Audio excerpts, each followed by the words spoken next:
Good afternoon, good afternoon.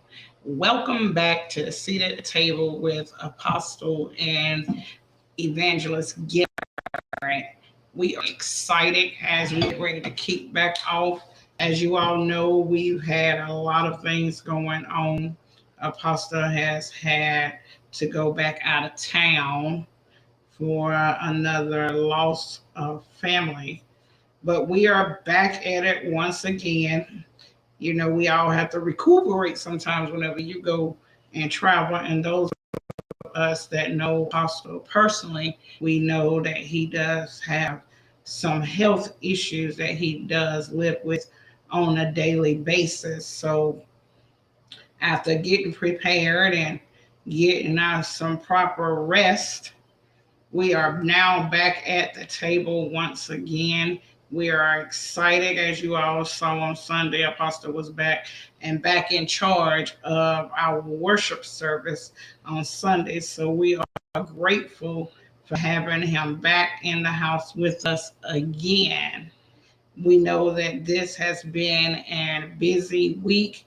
Yesterday, we all celebrated Memorial Day, remembering as we remembered our loved ones that has served our country and is no longer on this side with us.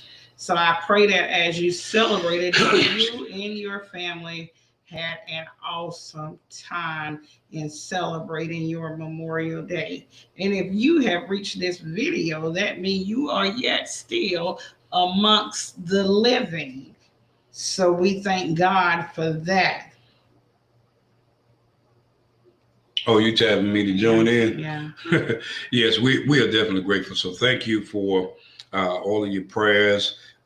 Thank you for all of your love. Thank you for always being with us, joining in with us. We are ever grateful for all of you that have supported us since we have started the Seat at the Table, our weekly broadcast on Sunday mornings, our broadcast on Wednesday nights for our Fire Few Bible class. Those of you that have been with us, even with that, those of you that have been with us since the inception of this ministry for 18 years. In August, it'll be 18 years that this ministry has been in existence.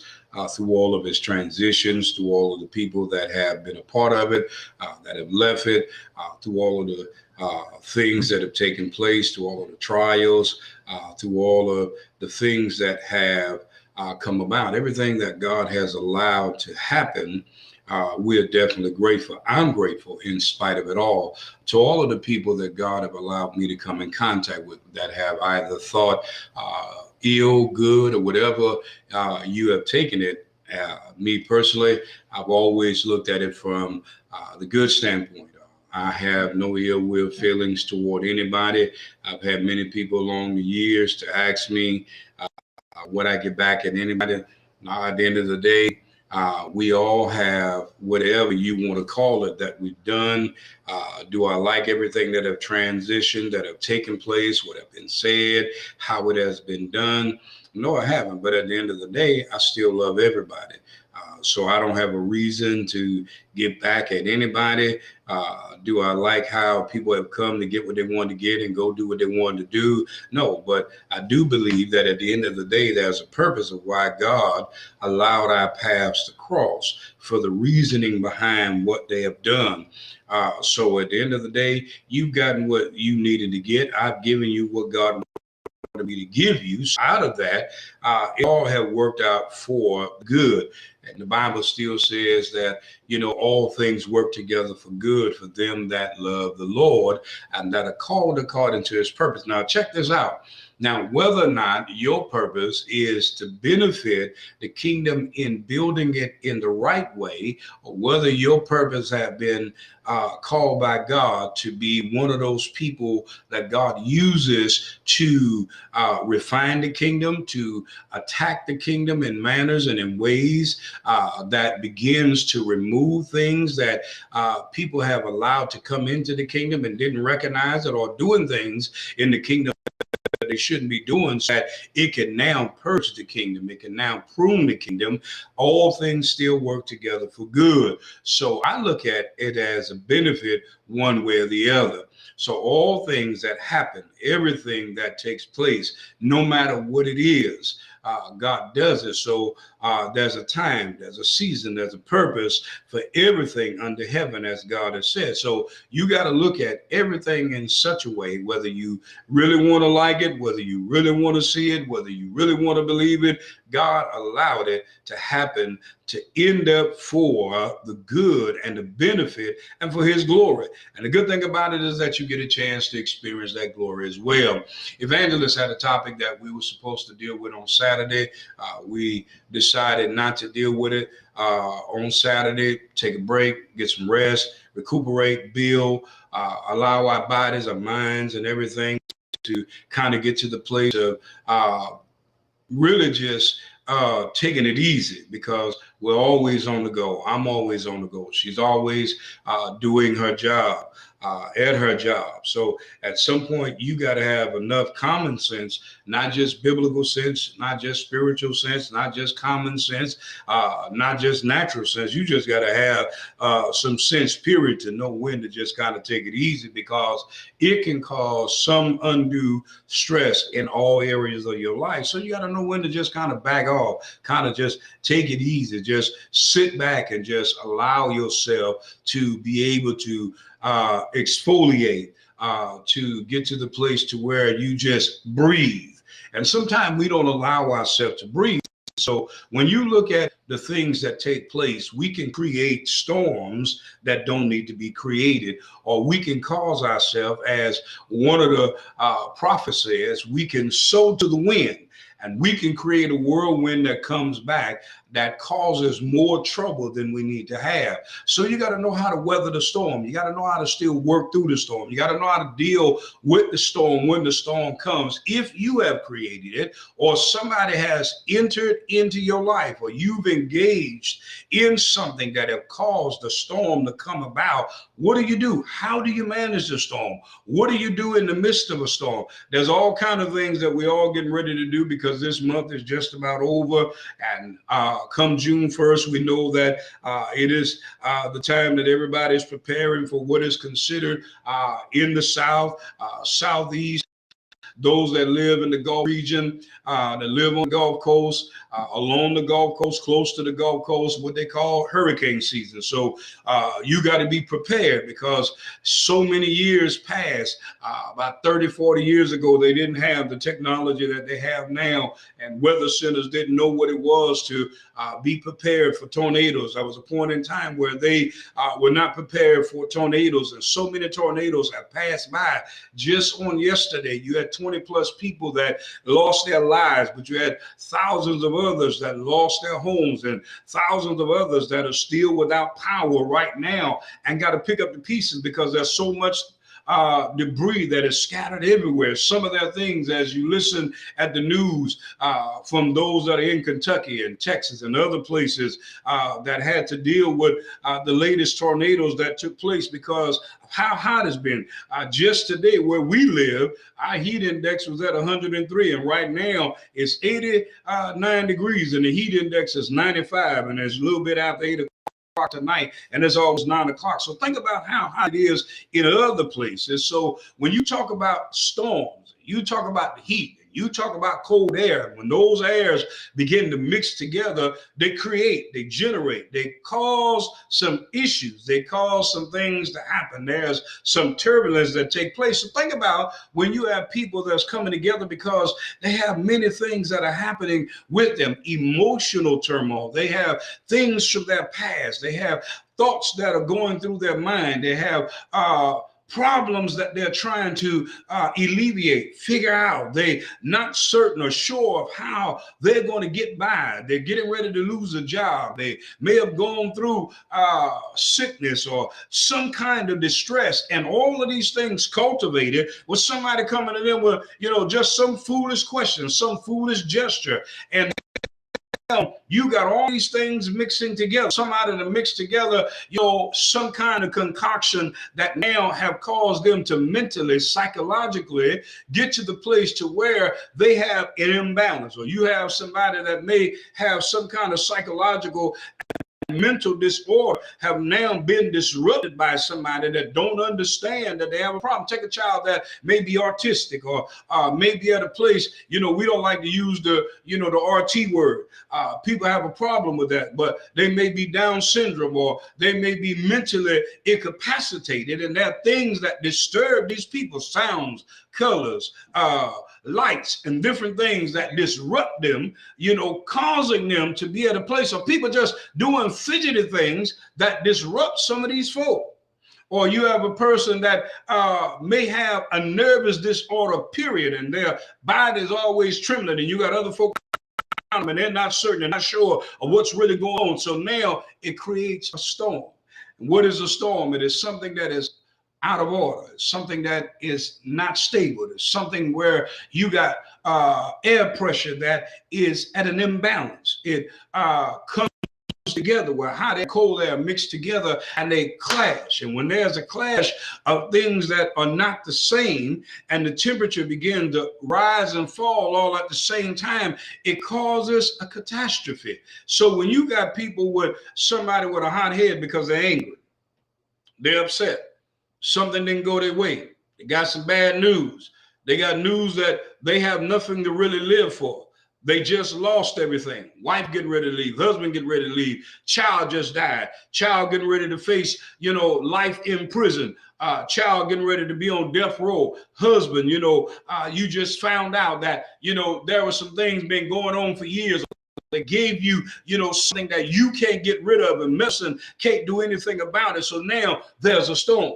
Or you found out that you have a medical issue that even with all of the things they got in modern science and all of the various medicines that can be, it still does you no good. So how do you manage a storm? How do you deal with that storm? How do you go home and you tell your children? You got many families now are dealing with the fact that their loved one has Alzheimer's or dementia, and they now have to face the fact that their mother, their father, their son, their daughter. You got to realize that modern science have now found out that people as early as 25, 30 years old can actually now deal with dementia, deal with Alzheimer's, because there's issues that are going on within the brain. Because if you have a traumatic brain injury, it causes these problems. So again, welcome to all of you tonight. Hey, Apostle, how you doing? We thank you for joining us tonight. So think about it. How do you manage when you find yourself in a storm?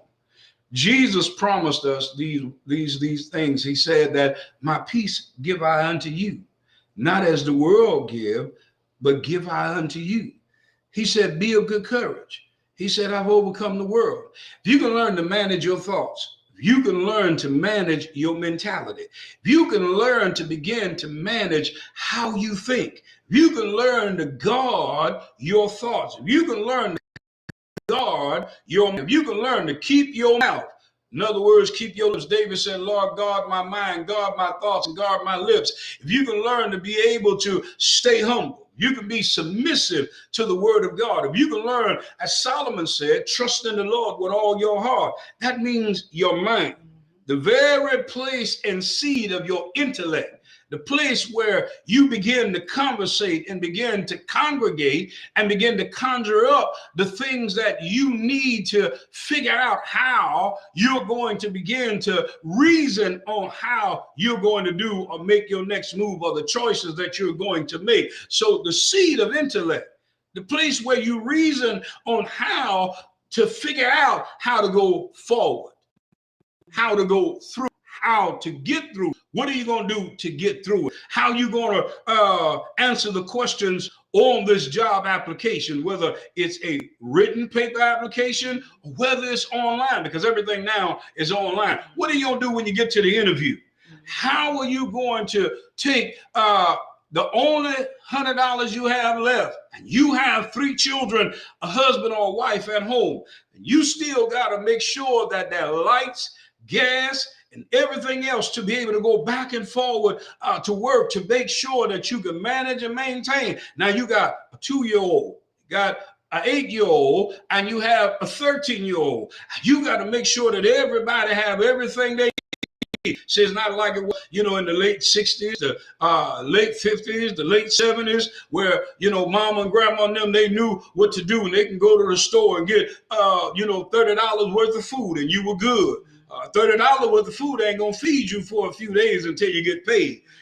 Spending $60 at the store and still taking $20 or $10 and putting in the gas tank ain't gonna make it no more. They can do that. Grandma was able to go to the store, take $30, and she can come back with 4 or 5 packs of meat, and she was good. You can't go to the Piggly Wiggly now and get that. You can't get all of these pick fives like they used to. You can get 2 or 3 pick fives and you were good.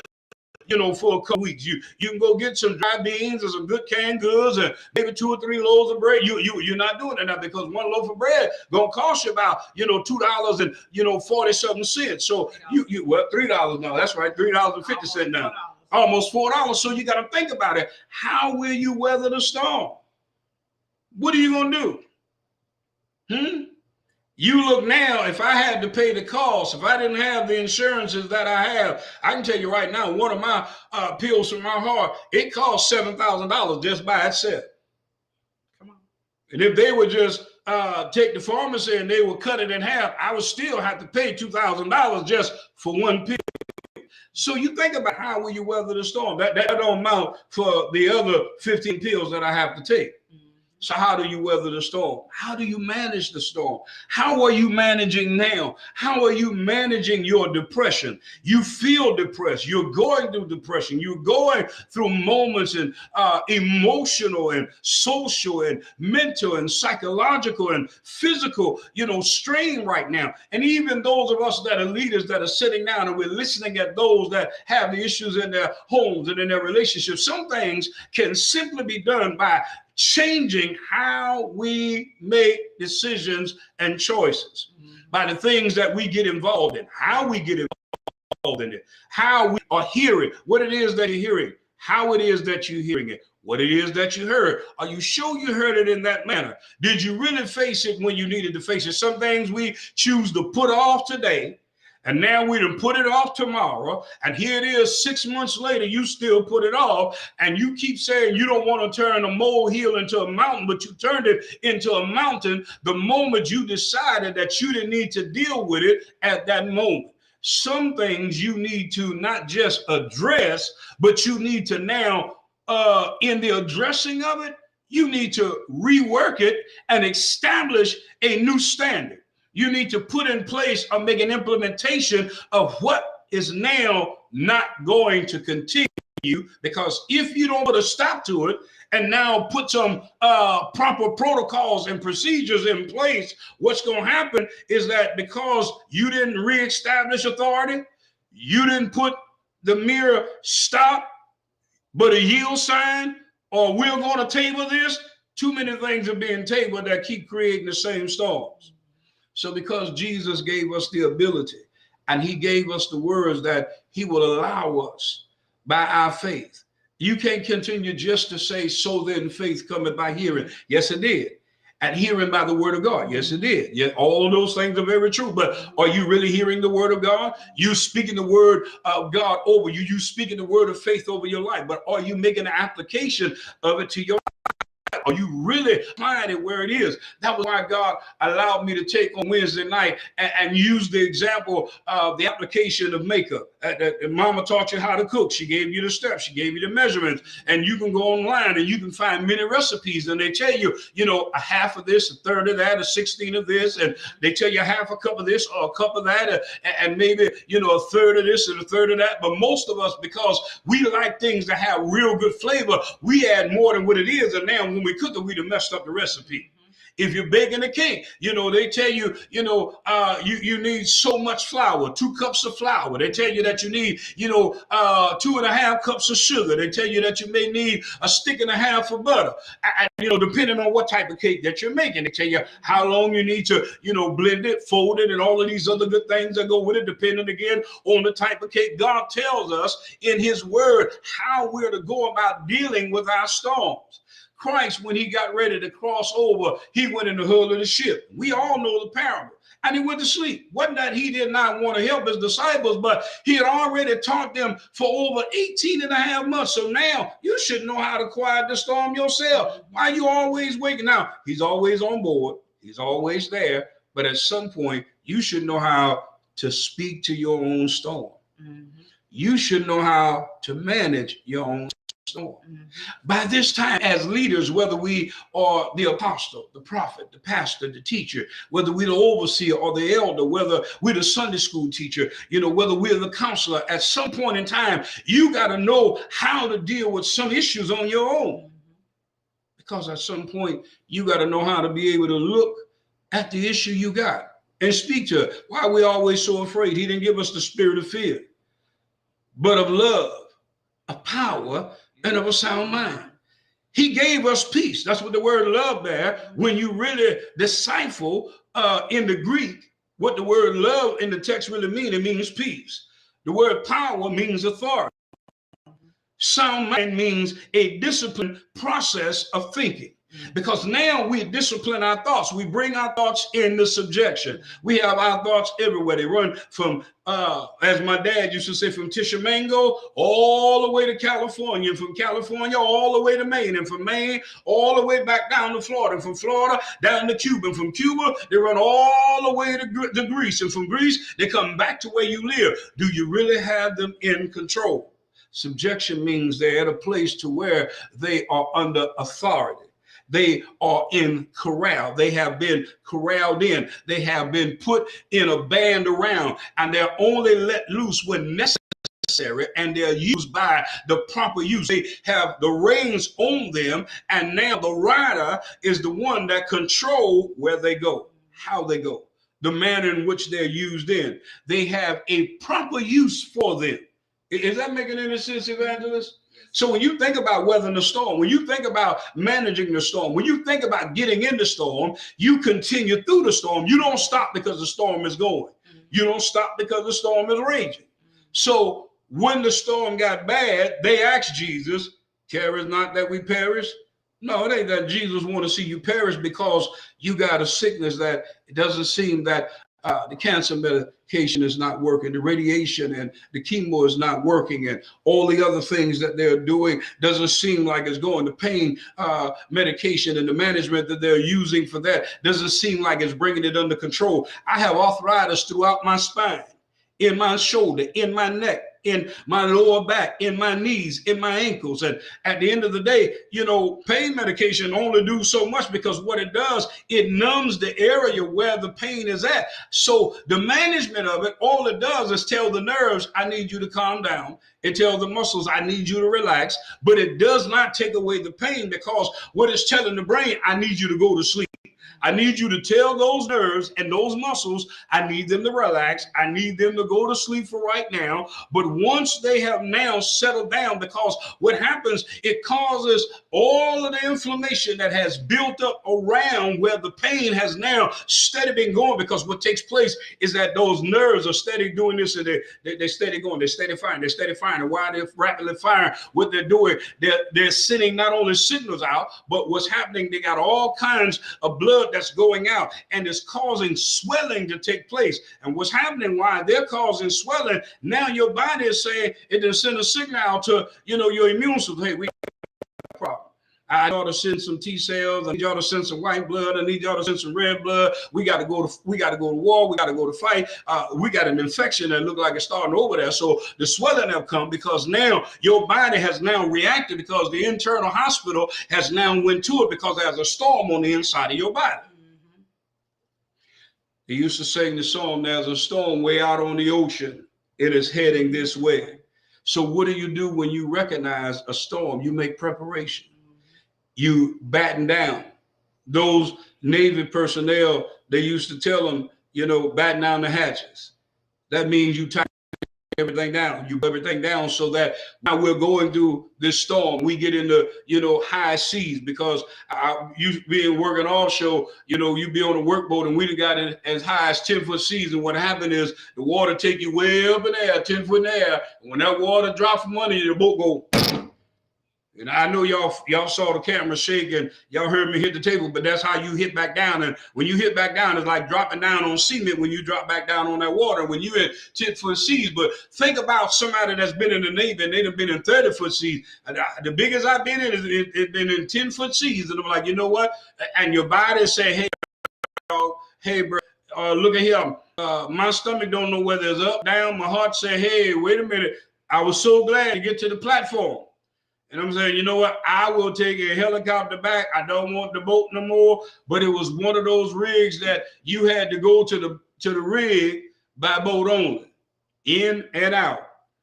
You praying the whole time because you got fierce winds and you got strong rain, and the boat captain can barely see where he going, and he got to pray that his instrumentation does not go out. And you learn quick how to weather a storm. And I found out that my boat captain was saved, and he said, "The thing guide me right now is Jesus. See, I can't see nothing because the instrumentation that went out." Well, Captain, how you know what the platform at? He said, "I don't.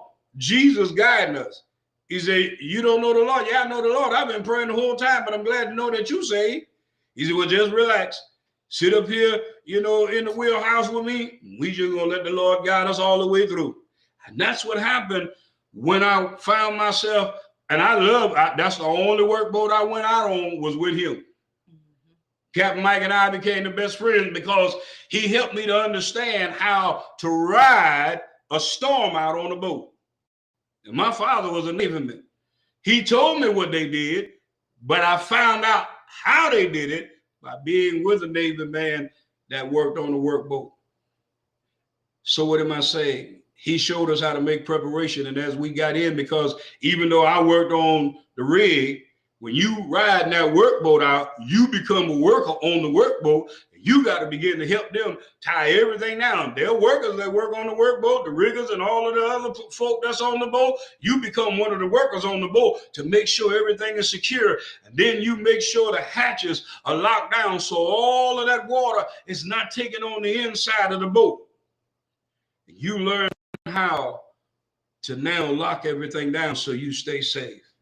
And God made sure that our boat never capsized. It never topsy-turvy.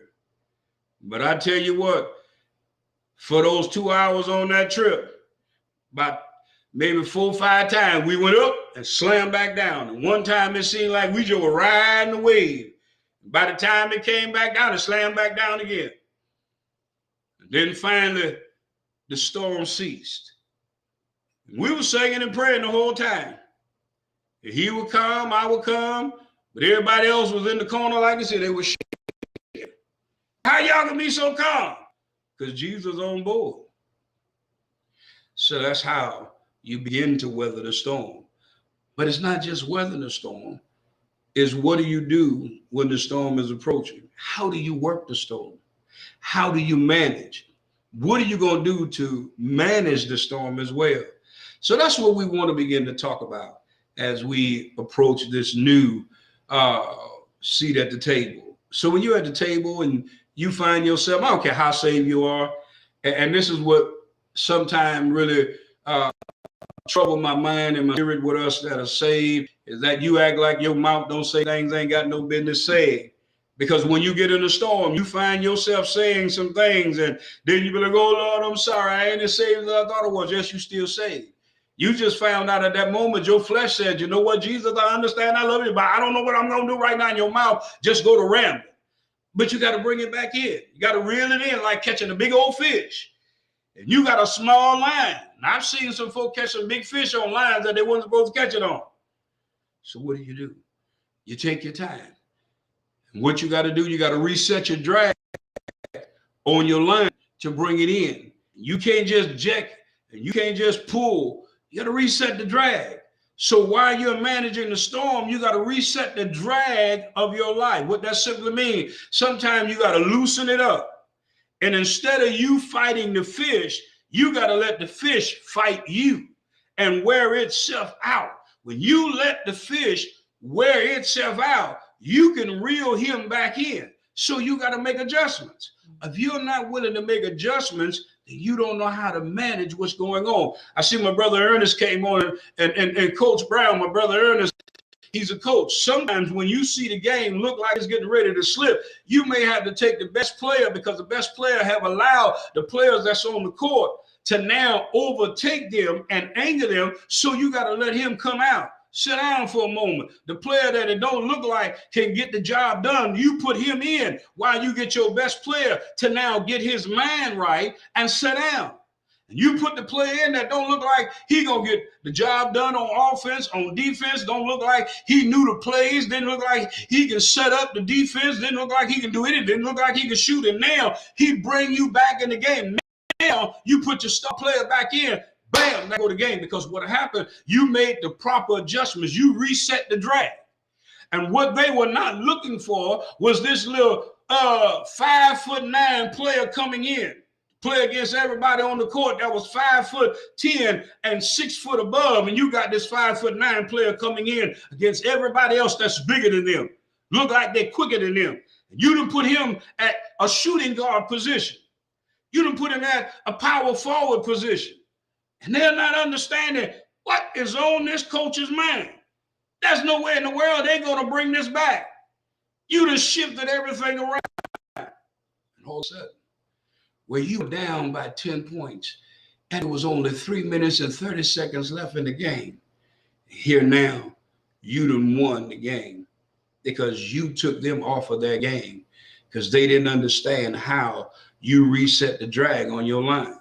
Because you readjusted, you begin to manage the storm instead of allowing the storm to manage you.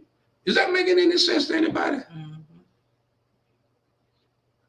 Same thing in our relationships with our children, with our spouses, our significant others, our soon-to-be significant others, people that are part of the ministries that we're at, the churches that we're in our community, on our jobs. We don't always have to fuss, fight, argue, bicker. Sometimes we just got to reset the drag, because sometimes a kind word, as Solomon said, it softens, it kindles, it brings down much wrath. You got to relook at the situation, and you got to show the wisdom that you really have, because sometimes people really want to be just like you, but they want to see who you really are by how you really act, how you respond. So that's where we're at with this, and that's where we're going to go, and that's just a snippet of where this new topic is going to go. And I'm going to let Evangelist give her input to all of what we just said. Now, she may not remember everything that just was said and how God gave it to me, because he just was giving it to me as we were talking. I just want, because I have nothing written down. I'm sorry, I ain't got nothing written down. And I do welcome all of you tonight. Hey, Pastor Mark, how you doing? Preacher, what's going on? Prophet, so I don't have nothing written down, but how do you manage? Will you manage? Can you weather the storm? So the most important thing, as I just told you, reset your drag. Change up how you think. Readjust what you're doing so that the storm don't beat you, you can beat the storm. Evangelist? Amen. One of the biggest things that I looked at is for all of those that just joined us, we was talking about how do you weather the storm. And we realize that in life, we all face different forms of storms. And the biggest thing, when we think about storms, we think of the weather and everything that's going on in the atmosphere around us. But one thing we forget is the atmosphere that's on the inside of us. That's right. Because we still remember that we came out of the earth, right? Mm-hmm. We were made from dust. So everything that happened in the earth that we live in, we have to realize these things go on in the inside of us. And one of the biggest things that I keep in mind is that our worst weather is our mind. That's right. Is that we have so much going on. And as a woman, any woman that's on tonight, you already know that it doesn't matter. You can be sitting down getting your hair done. You can be in the grocery store. You could be in the school bus line. You already pretty much thinking what's next that you have to do. That's right. Whenever you in your bedroom and dressed to start your day, and after you done prayed and talked to the Lord, your mind is already focused on everything that is put ahead of you for today. Yes. So whenever we look at it, it only takes one thing to knock everything off that you had to do. That's One right. of the things that I look at is that whenever you get up and you go outside to go crank up your car and your car don't crank up, it seems like it throws everything off because you done had to wait 2 hours for AAA to get there. You done had to wait because of the fact you done had your time schedule already set. Right. And you knew all that you can get done throughout the day. That's right. And as Apostle was talking and he was sharing of the story of whenever he worked on a rig and how he had to go on one boat to get to where he had to go and how they was in a storm. But one of the biggest things that I listened to is that the person that was driving the boat had already been on rough seas and have been through the times of knowing what to do and making sure that everything was in the right place and everybody had started tying down everything. But a lot of times whenever we going through stuff, we so busy trying to hold it in that we don't share it with nobody because of we feel, now this is an angle, I feel like this a lot of times too, is that we feel that whenever you share stuff with somebody, every time I share something with somebody, they always want to go and put my business in the street. That's but right. God got somebody out there that ain't going to get your business in the street. He got somebody out there that's got your back. That because of the fact you feel that you're overwhelmed, he's already giving you that listening ear for you to bounce off what's going on. Because a lot of times you have your own answer, but you can't hear the answer because you're so frustrated with what's going on and how things are just not coming together. And whenever I think about it and you look at it, and he said that the man just let him know that the Lord was driving, that he wanted to know, how is it that you getting us to where we got to go and you saying that everything is out and you going to tell me that the Lord is guiding us? You got to have some calmness about the situation for you to even be able to hear. A lot of times we don't hear because we haven't calmed down to hear. That's because our mind and our thoughts are so far raging and going in all types of places, you don't calm down enough to hear what's being said. So whenever we look at it and we're asking, how do you weather the storm? One of the biggest things is you learn how to calm down. You got to find a place that you can now become at peace so that you can hear. A lot of times we pray and we talk to the Lord, and you know that we quick to say, cast your cares upon him, for he cares, but we don't wait to get back to hear the answer that he has for us. We're not looking and seeking the answers, and we're not calm enough to receive the answers. Because have you ever been frustrated to the point that you're frustrated and one calm person come around and they have that calm voice? Yes. And you have to sit there for a minute because you want to know, why is they calm and you're frustrated? Yeah. And you don't realize that because of the fact that you got so many things going on in your head that you're missing out on what the Lord has for you at that time. Yes. Because what tends to happen is, just like whenever they woke Jesus up, Jesus came and he spoke to the storm. He said, peace be still. That's right. He spoke to it. So a lot of times whenever we're going through, and because we're in such a rage because of our emotions and our feelings have gotten so caught up, one of the things we all know is that I'm using myself because I'm not ashamed. Whenever you're not ashamed, and that's one of the biggest things that we have to remember, that we are all overcomers through each other's testimony. That's right. Because now you're sharing with somebody, how is it that you're going through the storm? Or how is it that you just got out of this situation that I have just now arrived to? How is it that you know that you're on the verge of losing your house and that you're still at peace? And the person that you're talking to just 5 years ago, you didn't even know that they was experiencing that. Or the fact that someone divorced is getting ready to be finalized and they're still in love with their spouse and they're having to deal with all types of emotions. And then you don't know that the person that you're sitting beside just went through this. That's right. Why? because they kept it to themselves. Mm-hmm. God didn't allow us to go through these things for us to hide what he did for us. Mm-hmm. He gave it to us because one of the biggest things that I look at is that my son is taller than me and my daughter. And I remember when he was about 9, getting ready to turn 10, he had swollen up in one of his joints. And I didn't understand what it was. And when I took him to the doctor said, have you ever heard of growing pains? Since some of us are having growing pains, we think that these are storms, and it's not storms, it's growing pains. God is trying to get ready to take you somewhere, but he needs to know, can he trust you in the midst of him taking you? Yes. Can he trust what he's already giving you and where he's wanting to take you? Yes. Because he needs to know that you got some power in you. He's already given it to you. You are an overcomer. Can you already work the word of faith that you already know? Can you do it? Because see, the storm is not to destroy us, Mm-hmm. it's to help bring us up. Because one of the biggest things that I look at is no matter how much of destruction that we see, I need you to go back in a couple of months out of all these places that we done seen these storms hit and look at the growth that comes That's back. right. Look at the life that has been added. Because sometimes dead stuff have to go. That's right. It can't stay, because if it's dead and it's connected to you, it's killing you. That's right. And because it's connected to you, it's taking part of your life from you. Mm-hmm. So whenever we think, how can I weather the storm? Are we calm enough to hear? Mm-hmm. Are we calm enough to listen?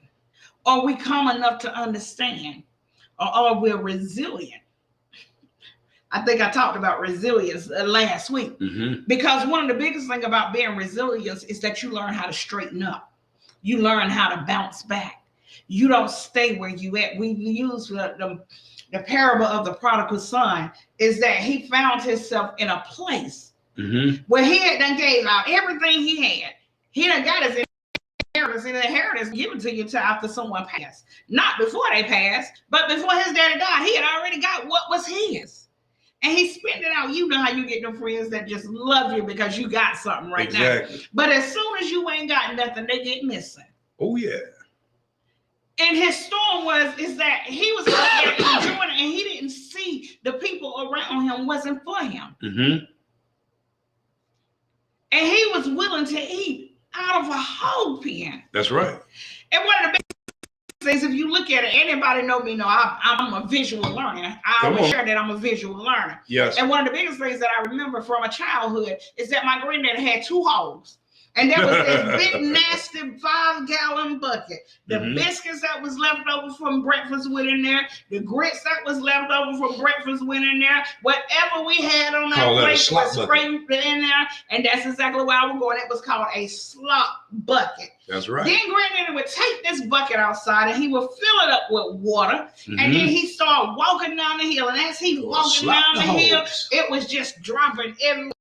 There flies everywhere, and it just looked disgusting. And I knew I wouldn't have wanted to eat it. And whenever you think about it, to get to the place that you would go to the point of eating within whole, because when they eat, them jokers are not nice. They be and fighting and pushing each other out the way. That's a delicacy for them. Exactly. So whenever we look at it, a lot of times those are our storms because we made poor decisions. That's right. We put ourselves in a storm that we didn't have to get.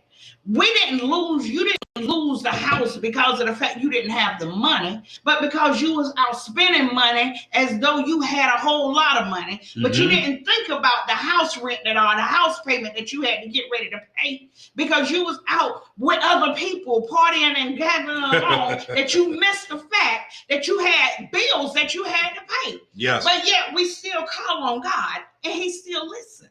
That's right. He still listens and he still make ways for us. But we don't understand that that's the storm that Apostle was talking about when he started talking, that those are some of the storms that we put ourselves in. That's right. That's some ones we create. Absolutely right. We create some of the things that we deal with. And some things are that God just wants us to grow. He's done gave so much to us that he's saying, I want to see what's in you. If I keep giving you, when are you going to actually let me see what I placed in you? That's As right. parents, we all know that. If you got kids, especially whenever they hit 18 and they're in between 18 and 25, you start seeking what it is that you taught. That's right. You start looking for what it is that you have instilled in them. You start trusting the lessons and those vulnerable parts, because my kids will tell you, I'm just an open book with them. I don't care if they're making me look bad to them, oh well, but I'm going to be honest with you, because my honesty is what's going to save your life. Exactly. My honesty, man, it's going to save you some tears. Mm-hmm. And I look at that because now I want to see that, because I want to make sure that you don't have to cry some of the same tears that I cried. That's right. I want to make sure that you don't have to deal with some of the hurt that I dealt with. That's a part of us sharing our testimony. So I pray that you heard something that will aid and assist you, that will help you, as we all face our own different storms. Yes, Lord. We all face them. I don't care, from the pulpit to the street, we all face them. Exactly. We all deal with some type of storm. We deal with some type of issue. Mm-hmm. Jesus ain't came back and you ain't hit the grave yet. So we all deal with one or the other. That's right. This issue. There's always room for us to continue to grow. But one of the greatest things that I look at, and I'm gonna get ready to shut up, and I always keep in my mind, is that whenever Jesus looked afar and he saw the beautiful tree filled with all the beautiful leaves, y'all know how it is. Because whenever we look at each other, we see beauty is what we see. When we see God's people, we look at the beauty. We look at the grace that God have on them. We look at what he has stowed upon them. But one of the biggest things that I look at is that Christ looked beyond what we see. See, man see what is on the outer, but God see what's on the inside. And as I think about that, and I think of how he saw afar that tree and how pretty and how the green the leaves were, but whenever he got to it, it had bared no fruit. Tonight, as we get ready to sign off, and as we ponder on how do we weather the storm, whenever you think about the parable and you look at it and you think about if Christ were to come tonight and he came to look at your tree, because see, he already know what your tree looked like. Exactly. He already know, has it produced anything? Yes, Lord. He already know if it's just beautiful and green. But one of the biggest things, do you know? Exactly.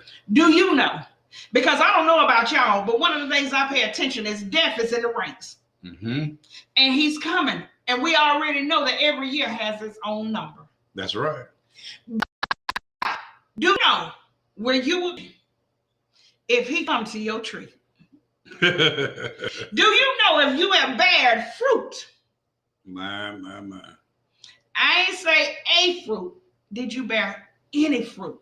That's right. Because a lot of us have no clue if we bared anything. I know I good and well I ain't nothing but an evangelist, because every time I talk, I always offer you Christ. Because one of the biggest things that I know, that if you don't know who Christ is, get to know him. Get to know him. Get a personal relationship.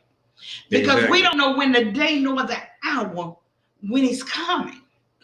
But we know he's coming. We know people that died in hopes of him coming. Yeah. Just as of old, that died in hopes of knowing that his birth was coming. That's right. That they knew that a savior was on his way. We know that he's coming and he will be returning. That's right. So tonight, I love you. I love you. I love you. I look forward to hearing from you, seeing you, speaking with you again as we return back to the table on Saturday. We're doing a Saturday or Friday. It's up to you. You know, I mean, holidays, birthdays. I mean, this is the work of the Lord. I don't have no special day. You want to do it Saturday? We can. Go ahead. I don't have a special day. You know, when you look at all of the things that have happened, and you see how in the Midwest they are having all of the storms that they're having, I think we got to take notice that that's something that God is really trying to get us to pay attention to. The storm don't come just to destroy. The storm come to not just get our attention, but the storm come to help to get us to produce. Think about it shaking the tree when the wind comes, the wind blows, and sometimes there are dead leaves, there are dead branches, there always something that's dead on the tree that hadn't had a chance to fall off. And those dead limbs, leaves, fruit, and everything else that is dead within those flowers, within those trees, or on top of the ground, sometimes causes even the good parts of those vegetation to start dying that shouldn't die. So the storm come, high winds come to blow away those that dread. Dread just simply means the death. It moves death that is causing death in areas that should not be dying.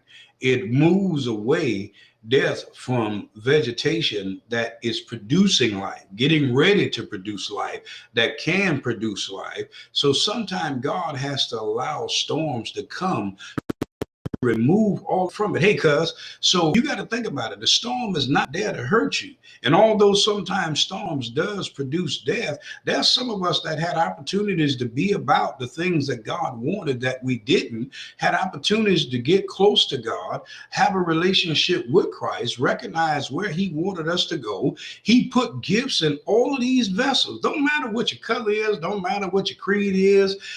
You have no excuse, but you chose not to glorify God with what you had, even if it was no more than shining the shoe. It was no more, painting the house, was no more than cleaning off the slabs at, somebody's house. You was a pressure washer, whatever it was. You had an opportunity to glorify God in that. You was just a writer. You was able to take something and write it down. You was able, to paint portraits and what have you. All of those things were to give God glory and bless him. And that was your means of being able to gain wealth, because that was an opportunity to be able to feed yourself, clothe yourself, bathe yourself, put a roof over your head, but you chose not to do it. So storms come sometime to remove the things. You ask God to give you this. You ask God to open this up. You ask God to fix this. You ask God to open that door up. So God had to bring some things in order to get some things to you. And then some of us, we have so many things that don't necessarily need to continue with us. So God allows some. You ever notice that there's some things that have been destroyed by the storm, but other things were not destroyed by the storm? God needed to remove some things in order to get some new things to you. You got mad, you got upset, but you think about the fact that what it did, it made way, it opened ways, it put you in position now to either to get the brand new computer, because now it maximized the business that you had. It opened up the door because where you were doing business at, the business owner that owned the building that you was in was being supposed to come and fix some things in it. Now they have no choice. Now they got to do some upgrades. So now you are able to move where you needed to move, because the insurance that you had over your personal property in the building now you to go get your own building, because the owner of the building where you was at now got to pay you for the stuff that you had in it because of the damage from you got to think about the things that God does. So storms produce a lot of things that you need to have, because you'd have never got where you needed to go. And then sometimes storms move you from the city, the town, or even the state where you are to bring you to a place that now has access to things that you were being blocked from getting in the place where you live. And you can be in the same state, but in the state you're in, the town, the parish, the county, the city where you live, you're being blocked from being able to have the access that you need. And God needed you to move 60 miles away from where you was at, to now in the 60 miles away from where you once were living, to now in the 60 miles where you now live, have access to everything that you need to have. Where you was only making $3,000 a week, that only mounted up to $12,000 a month. Now you're making $60,000 a month in your own personal business, able to maximize your money because now you're able to make investments. And at the end of the year, you're not only able to pay your taxes like you need to pay off of your own business, you have now become a multimillionaire in the first year of your own business being back as you needed to, because God had to create a storm for you to make you move, because he had been telling you, go, leave. He showed the door. He had somebody speaking to you. He showed you on several commercials. He sent you different things your way, but you wouldn't make the move. So he had to allow things to happen. How do you manage in the storm? The storm don't come to hurt you. There's a lot of time God sends the storm to build you, to create you, to move you. But some of us have so many things that God got to destroy some of the things we got in order to get some things to us, because we still holding on so tight. The old folks say your hands are closed so tight, can't nothing get in and can't nothing get out. There's some things God trying to get to us. So he allows some storms to come to see where we are and see where your faith is, and see if you're going to still trust him, and see if you're going to still give him praise in spite of the storm. We'll see you on tomorrow night for Fire Fuel Bible class. We'll see you on Saturday night for Seat at the Table. And join us every Sunday for our Sunday morning worship. We thank all of you tonight, for all of the pastors and all of our family and friends, and all of you that decided to join us here tonight at Seat at the Table. Take what is said. Use what is necessary. What was yours, hold on to it. What you feel will benefit somebody else, pass it on. Till tomorrow night, remain and stay and walk in all the blessings that God has for your life.